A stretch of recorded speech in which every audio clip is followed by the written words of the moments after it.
یہ چھٹی کا دن تھا۔ نازیہ اپنے مکان کی چھت پر چند سہیلیوں کے ہمراہ گلی میں جھانک رہی تھی کہ اچانک وہاں سے گزرتے ہوئے ظفر کی نظر سامنے والے مکان کی چھت پر گئی اور نازیہ سے نگاہیں مل گئی۔ اسے یوں محسوس ہوا جیسے وہ مدتوں سے ایک دوسرے کو جانتے ہیں۔ اس کی صورت دل پر ایسے نقش ہو گئی کہ ایک لمحے کو بھی وہ اسے فراموش نہ کر سکا۔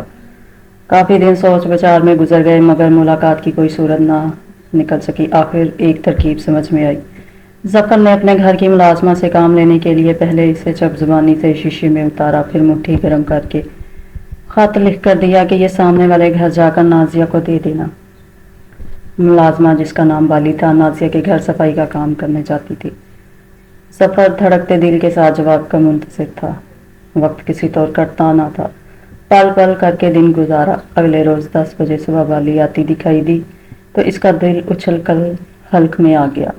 اس کی مٹھی بند تھی جس میں رکا دبا ہوا تھا، جو اب امید افزا ملا تو بالی کے ذریعے باقاعدہ دونوں میں خط و کتابت شروع ہو گئی۔ بالی کی ہتھیلی پر ہر بار چند روپے ضرور رکھنے پڑتے تھے۔ کافی دنوں تک یہ سلسلہ چلا لیکن اب صرف خطوط سے تسلی نہ ہوتی تھی۔ ظفر کی بے چینی چند ہو گئی تھی۔ اب اس کا جی چاہتا تھا کہ نازیہ کو دیکھے، اس سے باتیں کرے۔ اس کی بے چینی اور اضطراب میں اضافہ ہوتا چلا گیا۔ مجبوری یہ تھی کہ نازیہ گھر سے اکیلے نکل نہیں سکتی تھی اور اس کے گھر وہ جا نہ سکتا تھا، پھر ملاقات ہو تو کیسے۔ اس بار خط میں نازیہ نے لکھا تھا کہ اگر ملنا ہے تو رات 11 بجے میرے گھر آ جانا۔ آج رات ابا جان اور بھائی گھر پہ نہ ہوں گے، ہماری ملاقات ہو سکتی ہے۔ مشکل یہ تھی کہ نازیہ کا گھر ایسی جگہ پر تھا جہاں کھلم کھلا نہیں جا سکتا تھا۔ پاس پڑوس والے سب ظفر کو جانتے تھے۔ سب سے بڑا مسئلہ عزت کا تھا۔ بدنامی ایک بار ہو جائے پھر اس کا داغ دھویا جانا محال ہوتا ہے۔ جوں جوں وقت ملاقات قریب آتا جا رہا تھا پریشانی بڑھتی جاتی تھی۔ ایک دوست سے مشورہ کیا تو اس نے کہا کہ اگر اس علاقے کی بجلی چلی جائے تو تم آسانی سے اندھیرے میں اپنی محبوبہ کے گھر جا سکتے ہو۔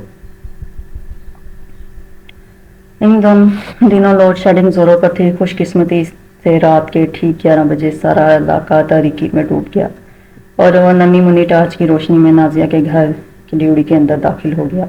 نازیہ دروازے پر ملی، بلا شبہ وہ انتظار میں کھڑی تھی۔ اسے اندر لے گئی۔ گھر کے مرد دوسرے گاؤں شادی میں گئے ہوئے تھے۔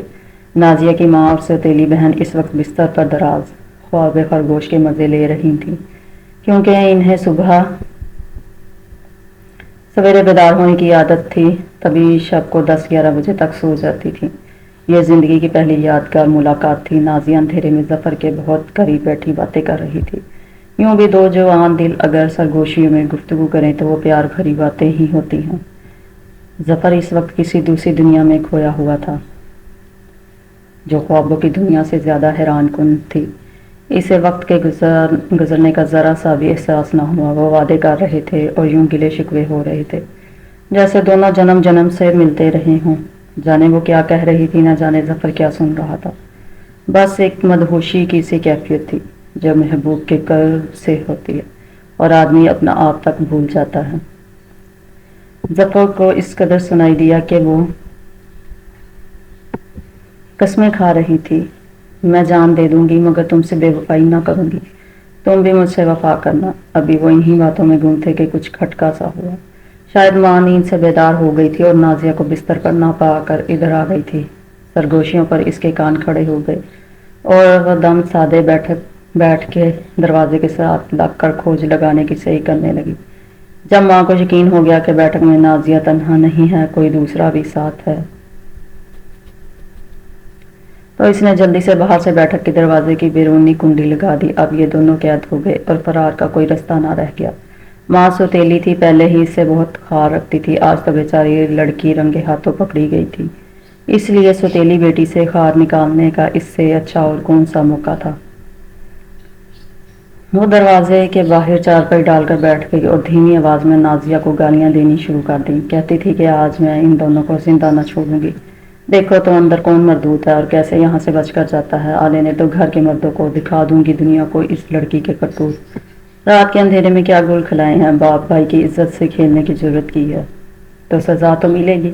یہ رات کے 2 بجے کا وقت تھا۔ ساری رات انہوں نے بیٹھک میں قید گالیاں اور کو سنتے گزاری تھی۔ دونوں کو اپنی موت یقینی نظر آ رہی تھی، بس نازیہ کے باپ اور بھائی کے آنے کی دیر تھی۔